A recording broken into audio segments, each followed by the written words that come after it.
आत्माराम बाबा गेले, पण काही गोष्टी मागे ठेवून नागोराव गेले, काही गोष्टी मागे ठेवून गेले, अनेक जण गेले पण काही गोष्टी मागे ठेवून गेले. गोकुळामध्ये सुख झालं, घरोघरी सुख झाला, देव आल्यानंतर काय कमी. तसं या बाबळगावामध्ये हनुमंतरायांचं वास्तव्य काहीच कमी नाही. भरपूर सगळी धन संपत्ती, सगळं आयुर आरोग्य सगळं दिलेलं आहे. तसं त्या गोकुळामध्ये आनंदी आनंद चाललेला आहे, दानं वाटलेली आहेत, अनेक प्रकारचा आनंद झालेला आहे. कोणतो असे परमपूज्य पांडुरंग बाबा वैद्य म्हणायचे, प्रगट भय भगवान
चान्स जो घेत नाही तो कीर्तनकारच व्याळ. मी सांगत असतो, कीर्तनकाराने टाळकऱ्याचा चान्स घेतला पाहिजे, आनंद भोगला पाहिजे. आज गवळणी भरपूर म्हणायचं बरं का, दरवर्षी काहीतरी बदल. विठाला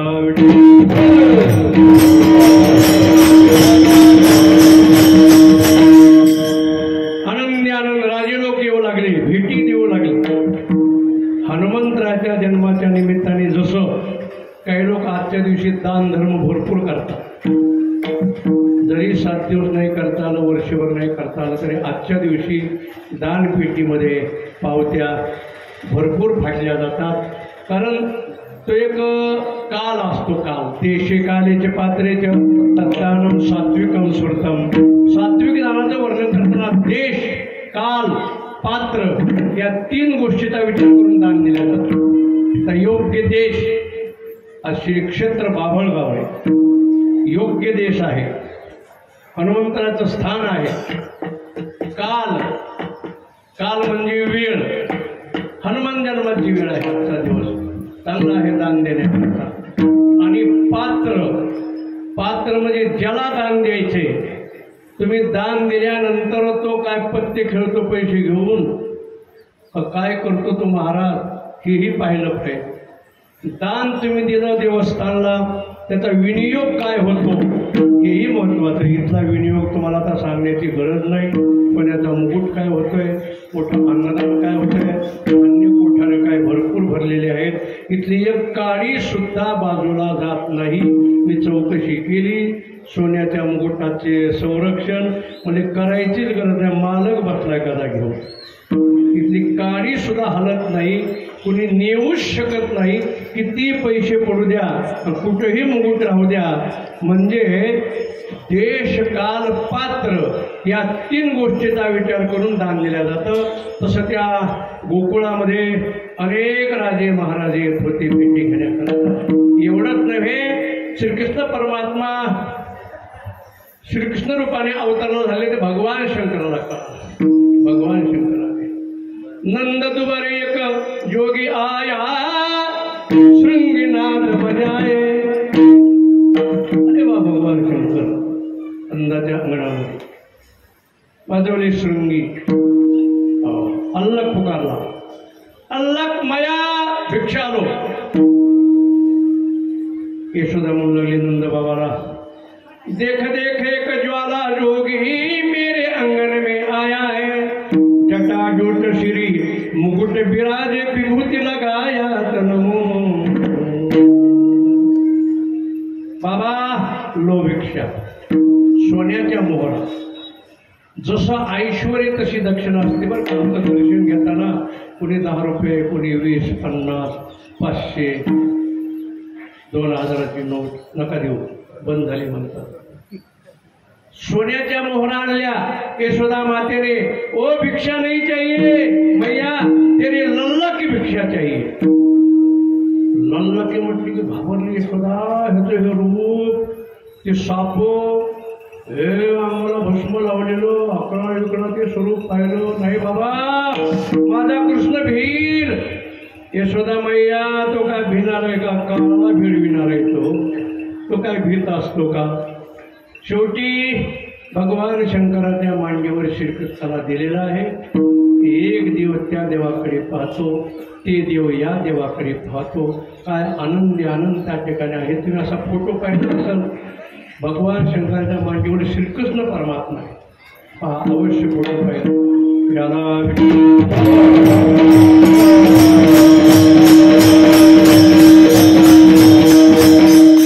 आनंद त्या गोकुळामध्ये चाललेला आहे.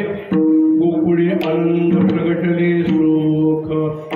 काहीच कमी नव्हतं त्या ठिकाणी. घरोघरी लक्ष्मीचा वास झाला. दैन्य दारिद्र्य निघून गेलं. चिंता ते पळाली.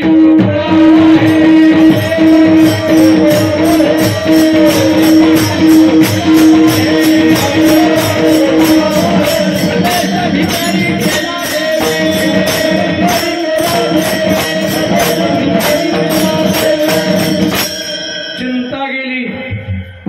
भगवंतानी प्रवेश केल्यावर चिंता गेली. का अगोदर चिंता गेली, नंतर प्रवेश झाला? दोन्ही बरोबरच झालं. देवा आला घरानंदाची गावा, धन्य त्याच्या दैवा. देवाने काय भाग्य महाराज. मला सांगा, श्रीकृष्णाला गोकुळामध्ये आणण्याकरता मथुरेला कोणी गेलं होतं का? नाही. मथुरेतून नेण्याकरता आकुल आला होता. इथंच गोकुळाचं वैशिष्ट्य. काय केलं असेल बरं त्या कोकणातल्या लोकांनी. श्रीमद भागवतामध्ये वर्णन आहे ते नाद येत सुरतगणा नोपाशित महत्त पहा. खूप बारीक बारीक वर्णन आहे. पण काहीतरी केलं होतं. काय केलं ती गवळण म्हणते. याची लागी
केले नाना या अश्वमेधेंना वगैरे वगैरे काय काय केलं ते गवळणमध्ये त्या प्राप्ती करतात. याची लागे अष्टांगादी योग, याची लागे विषयाचा शब्दस्पर्श रूप रसगंध येतात त्या.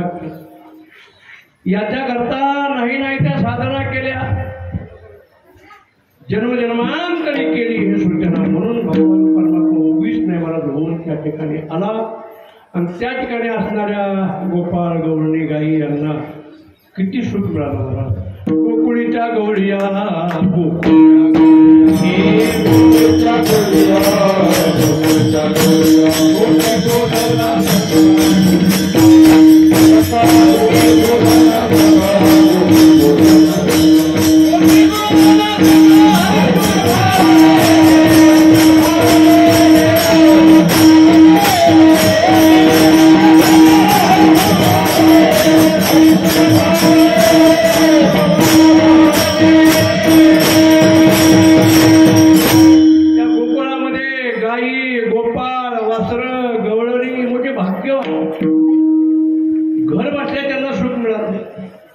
गोपी.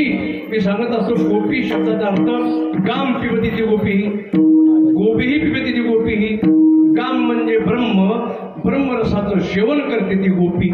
गोनाम इंद्रिय, इंद्रियाचं दमन करते ती गोपी. सामान्य नव्हत्या त्या गोपी. धन्यवाद नारी धारी धारी नांदती. भगवान परमात्मा त्यांच्याकरता आले, त्यांच्याकरता नाना प्रकार दिले. त्या गोपी कोण कोण होत्या ऐका, सांगितलेलं मी इथं. वेदातल्या श्रुती होत्या त्या जाण वेदगर्भीच्या 3 प्रकारच्या श्रुती आहेत वेदामध्ये. कर्म, उपासना आणि ज्ञान. कर्मपर, ज्ञानपर आणि उपासनापर. उपासनापर श्रुती मुली झाल्या, ज्ञानपर 6 झाल्या आणि कर्मपर हे 16 झाल्या. कोणी 16, कोणी लेकी, कोणी एकी स्वतंत्र. आणि त्यांच्या करता लीला, गोपाळा करता लीला, त्या गवळ्या करता लीला, नाना प्रकारच्या लीला भगवान परमात्मा त्या ठिकाणी करू लागले. पहिली लीला सांगितली, भगवान परमात्मा रांगू लागले ही लीला आहे. रांगू लागला अंगणी माथा जावळाची वेणी, कळवे तळ हात टेकीत डाव्या गुडघ्याने रांगत रंगणी रंगणात तोम्या देखील असे नेहमी सांगतोय मी, जरा बदलून सांगण्याचा प्रयत्न करतोय. तेव्हा रांगू लागले. रांगता रांगता एक दिवशी भगवान परमात्मा त्या नंदाच्या अंगणामध्ये जी फरशी बसवलेली होती ना ती निळ्या रंगाची होती. त्या फरशीमध्ये एक कमळ काढलं होतं. कमळ, त्या कमळामध्ये जाऊन बसला. आता याचा रंग निळाच, सावळा, फरशीही निळी. यशोदा पाहू लागली. इतका जीव होता कृष्णावर, थोड्या वेळ नाही दिसला तरी बेचैन व्हायची. कुठे कृष्ण, कुठे कृष्ण.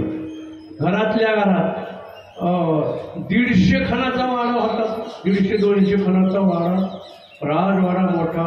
या रूममध्ये जाते, त्या खोलीत जाते, त्या हॉलमध्ये जाते, इथं पाहते, तिथं पाहते, तिथं पाहते. अंगणात आली, ज्याला त्याला विचारू लागली, माझा कृष्ण देखिला काय,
भगवान परमात्मा शिव त्या हृदयरूपी कमळामध्ये बसलेला आहे.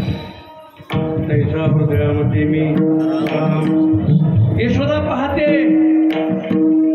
पाहते, इकडं तिकडं तिकडं जीव असा मला ते पराग दर्शन हा प्रत्येक बाहेर पाहायची सवय. अरे तो जवळ येणार म्हणतात, जवळ असता जग जीवन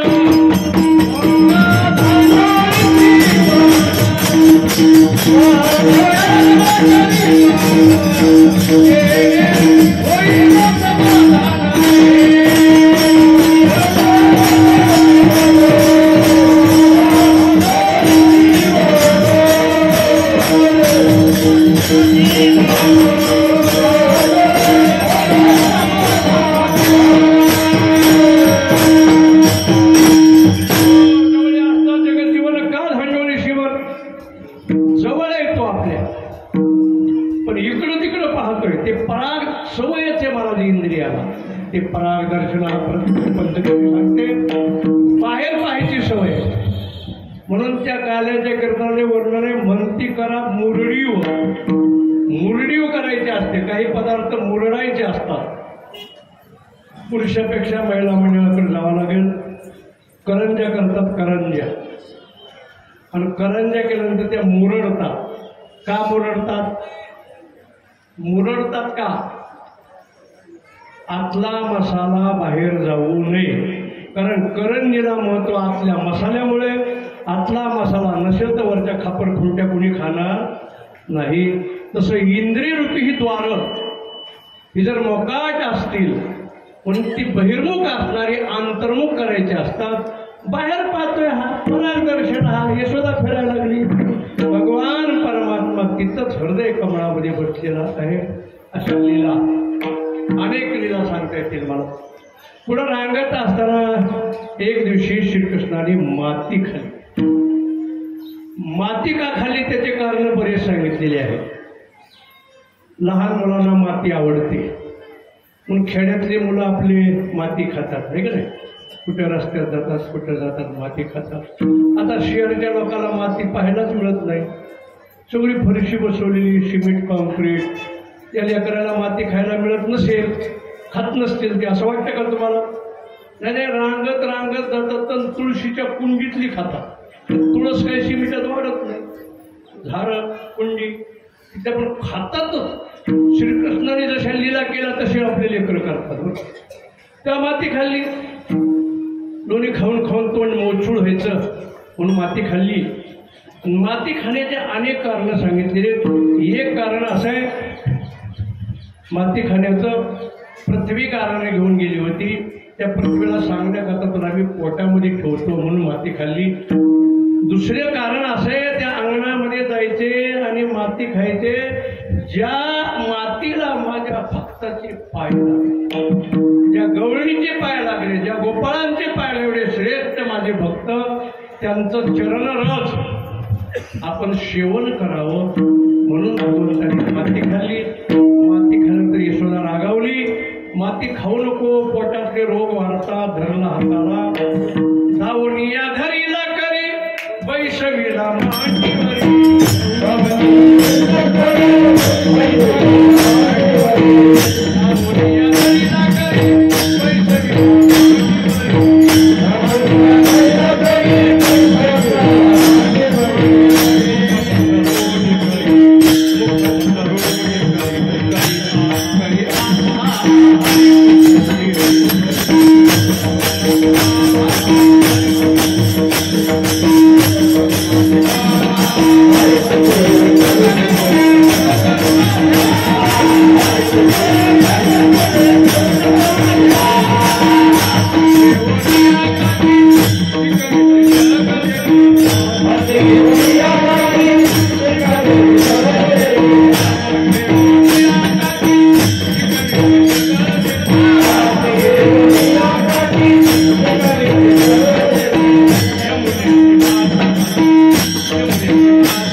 आण तुझ्या घरून आम्हाला खायला दे. ते ना ऐकले म्हणून मजवरी ऋषणी कुणी शोभते माझ्यावर. अरे जाऊ दे ना, तुझा भाऊ हा बळीराम सांगतोय ना, बळीराम तो तुझं भेटला तोही माझा पक्ष पाहिजे. आतापर्यंत माझ्या पक्षात होता पण ऐन टायमाला पक्ष बदलला आणि घोटाळा करून टाकला.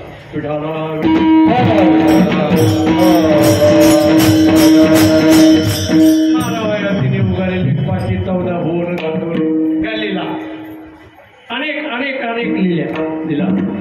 एक दिवशी यशोदेच्या मांडीवर बसला भगवान. लीला विग्रही तो लेवावी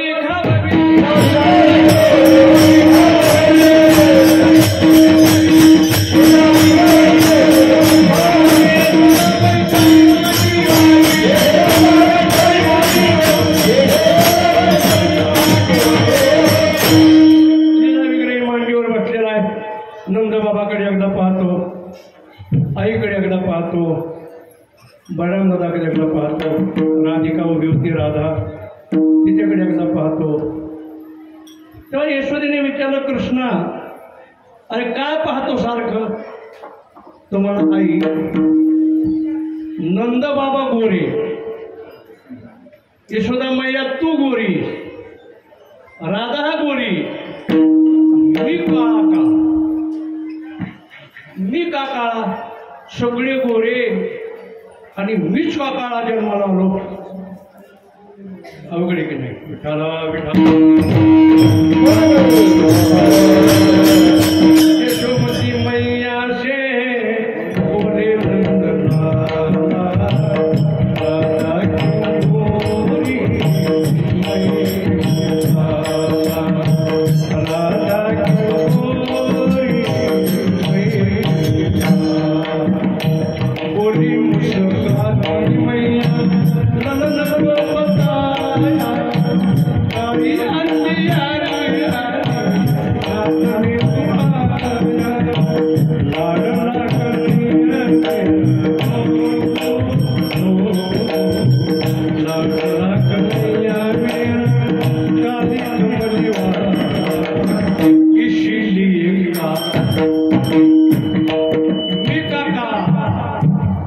यशोदे सांगितलं, कृष्णा तू काळ्या रात्री जन्माला आलास म्हणून का?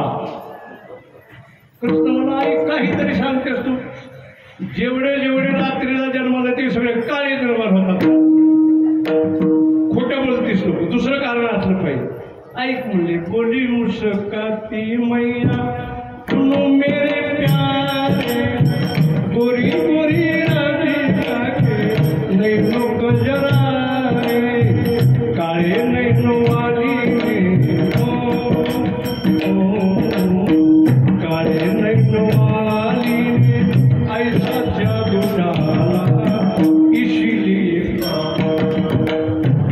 अशा बारीक बारीक लीला श्रीकृष्णाच्या रंगत असताना पुढं पुढं थोडे मोठे झाले.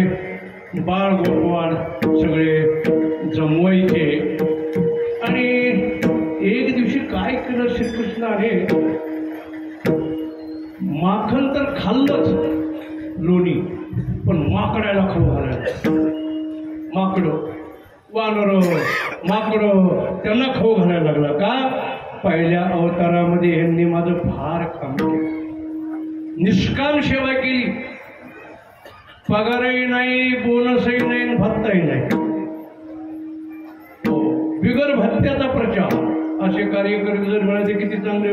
घरचं खाऊन भाकरी खाऊन प्रचार करणारे किती. माझ्या राणीची या पाले खायला पालक खाऊन त्यांनी मला सहकार्य केलं. त्या माझ्या माकडांना वानराला खाऊ घालायचं म्हणून 10 पाठ गेले तर फस्त करून टाकले.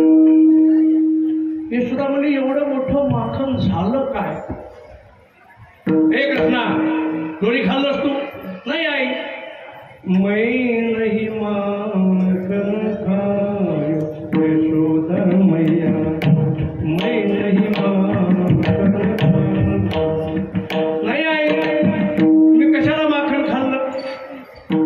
अरे कुठे गेलं माखन? मग सांग बरं आई. मी तर ते मी तुझ्याजवळ असतो की नाही, तुझ्याच कुशीत झोपतो आणि दिवसभर अशी फटफट करत सांज पर घर आयो. संध्याकाळी मी घरी येतो आई. कधी मी माखण खाल्लं सांग बरं आई, माझ्यावर काळ घेते. कृष्णा तू माखण खाल्लं कांधार धरले. श्रीकृष्णाने काल डोळ्यातून पाणी आलंय. यशोदेच्या डोळ्यातून पाणी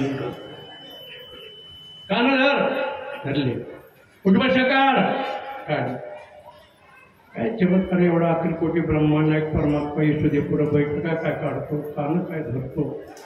शेवटी यशोदा गहिवरली. वात्सल्य भाव निर्माण झाला. माझा कृष्ण एकुलता एक आहे, फार आवडतोय.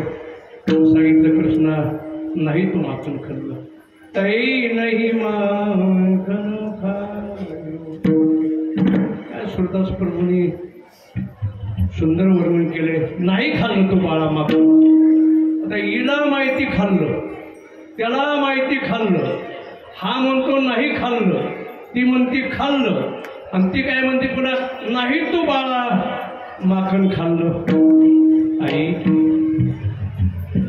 कारी कारी मेरी मैया, गोरी गोरी मेरी मैया, मैया तो जननी मन की अति भोली तो जननी.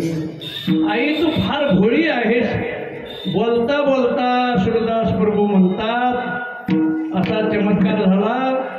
बोलता बोलता कृष्ण म्हणाले आई मैने ही माखन खायो, मै नाही खायो, तई नाही खायो, आणि शेवटी मैने ही माखन खायो कबुली दिली. मी आईजवळ कसं खोटं बोलावं, आईजवळ खोटं बोलत जाऊ नका.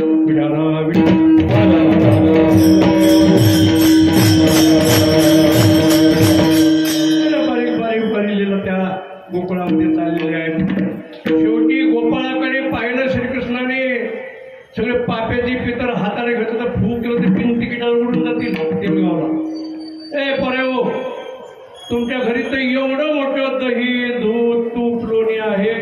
अहो त्या गोकुळामध्ये 6 वर्षभानू होते. 6 वर्षभानूवर एक नंदराज असे होते. 2 वर्षभानू वर होते. ज्याच्याजवळ 10 लाख गायी त्याला म्हणायचे वर्षभानू. असे 6 जण होते. 10-10 लाख गायीवाले. 2 वर्षभानू वर 2-2 आपले 50-50 लाख गायी होत्या त्यांच्याकडे. आणि श्रीकृष्णाचे वडील नंदराज यांच्याकडे 1 कोट गाय होते. 1 कोट गाय. एवढे मोठं गायी वासरं सगळं असताना भगवान श्रीकृष्ण परमात्मा त्या गोपाळाला म्हणाले गोपाळानो, अरे एवढं तुमच्या घरी दूध दही पिकतंय, तुम्ही वाळून का गेला? अरे कृष्णा एवढं दूध आमच्या घरी आहे पण आम्हाला खायला मिळत नाही. सगळं डेअरीला जाते. त्या डेअरीला खायला काहीच मिळत नाही मिळत. चला म्हणजे माझ्या मागत तुम्हाला मी खायला देतो. यान तरी या रे यान तरी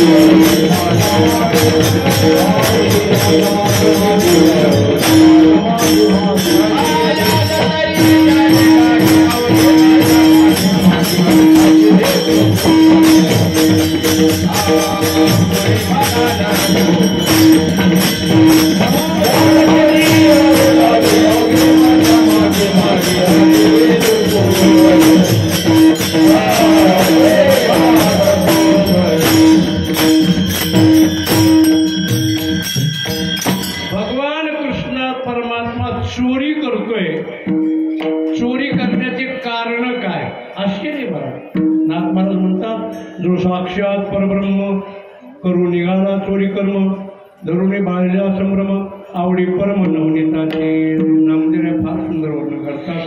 परब्रह्म निष्काम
हरीचे पाऊले धरा रंगत रंगत येतो हरिहा राज मंदिरा परब्रह्म नाचणारा नुसता एवढा परब्रह्म असणारा चोरी करतोय हे आश्चर्य आहे. नवलगे माय नवलगे माय